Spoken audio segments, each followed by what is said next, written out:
या फिर अभी जो 4 राज्यों में, एक यूनियन टेरिटरी में, ये 5 जगह चुनाव हुए हैं, उसमें से एक ममता बनर्जी की सरकार ही है जिसे हटाने के लिए भारतीय जनता पार्टी कॉन्स्पिरेसी कर रही है चुनाव आयोग के साथ मिलकर।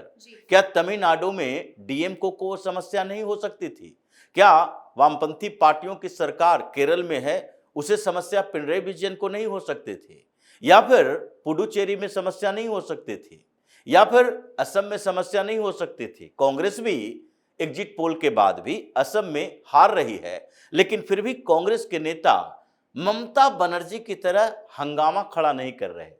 अगर काउंटिंग के बाद भी एक बात, एक सवाल कांग्रेस की तरफ से भी किया जाएगा कि हाँ, ये किसी तरीके से अपनी हार का ठीकरा चुनाव आयोग पर फोड़ने की कोशिश करते हैं, और वो तब से जब से राहुल गांधी की टीम एक्टिव हुई है और उनको भ्रमित कर दिया।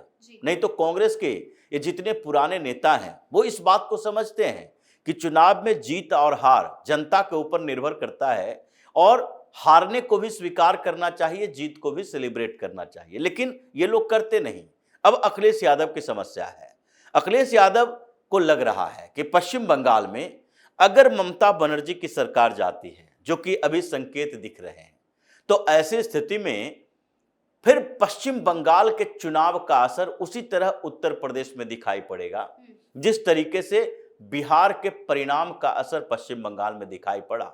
बिहार चुनाव में भारतीय जनता पार्टी ने रिकॉर्ड जीत दर्ज की, साथ में जनता दल यूनाइटेड भी थी, गठबंधन की सरकार बनी, और उसके बाद जब वहीं से प्रधानमंत्री मोदी ने कहा था बिहार से गंगा बंगाल में बहती है, और फिर बंगाल में परिवर्तन की लहर के लिए प्रयास किया गया।